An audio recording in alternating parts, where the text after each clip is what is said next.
একটি ছোট গ্রামে একটি অভাগা মায়ের কাহিনী। স্বামী মৃত্যুর পর একা সন্তানের সঙ্গে জীবনযাপন করছিলেন। তার একটি মাত্র ছেলে ছিল, নাম সুধীর। সুধীর ছোট বয়স থেকেই দুর্বল এবং অসুস্থ ছিল। মালতী তাকে অতি যত্নে বড় করার চেষ্টা করছিলেন। গ্রামে কিছু লোক ছিলেন যারা সবসময় গুজব এবং কূটনীতি ছড়াতেন।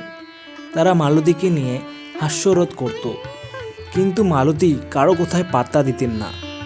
মালতী পুকুর থেকে জল এনে ছেলেকে বলছেন, সুধীর, তুমি কেমন আছো আজ?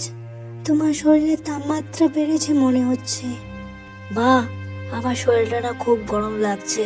আমার যেন কেমন লাগছে, কিছুই বুঝতে পারছি না।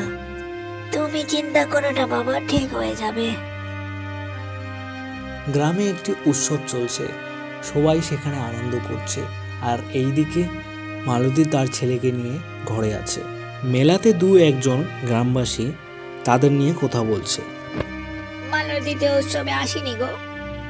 উৎসবে যাওয়ার মতো তার কোনো উপায় নাই। হ্যাঁ গো, তারা কিভাবে উৎসব করবে? উৎসবে যাওয়ার মতো তো তার কিছুই নাই। গ্রামবাসীরা উৎসবে মেতে উঠেছে, আর এদিকে মালতী ঘরের মধ্যে সুধীরকে ঘুম পাড়াচ্ছে।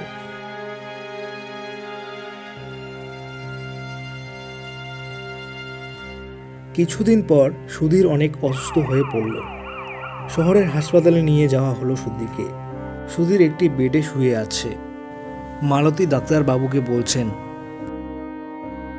ডাক্তার সাহেব, আমার কাছে টাকা নেই। আমি কিভাবে সুধীরের চিকিৎসা খরচ চালাবো?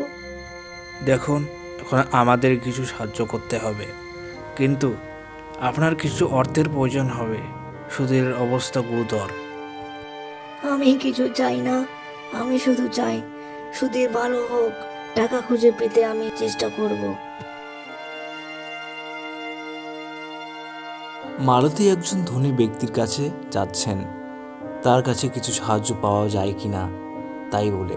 মালতী ধনী ব্যক্তির কাছে গিয়ে সবকিছু খুলে বললেন। সেই ধনী ব্যবসায়ী লোকটি বলে উঠলেন, আমি আপনার কণ্ঠের কথা শুনলাম, আপনাকে কিছু সাহায্য করতে চাই। ধন্যবাদ স্যার, আপনার সাহায্য আমাদের জন্য অপরিসীম।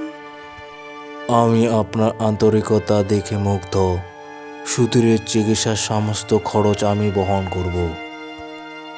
কিছুদিন যাওয়ার পর সুধীর ভালো হয়ে উঠল। মালতী ও সুধীর গ্রামে ফিরে এসে গ্রামের লোকেরা মালতীর কণ্ঠের কথা জানতে পেয়ে লজ্জিত। মালতী সুধীরকে বলছে, সুধীর, আমি জানি জীবন কতই না কঠিন, কিন্তু মায়ের ভালোবাসার শক্তি আমাদের পথ দেখায়। হ্যাঁ মা, তোমার জন্যই আমি সুস্থ হতে পেরেছি। তোমার ভালোবাসা আমার জীবনের সবচেয়ে বড় উপহার।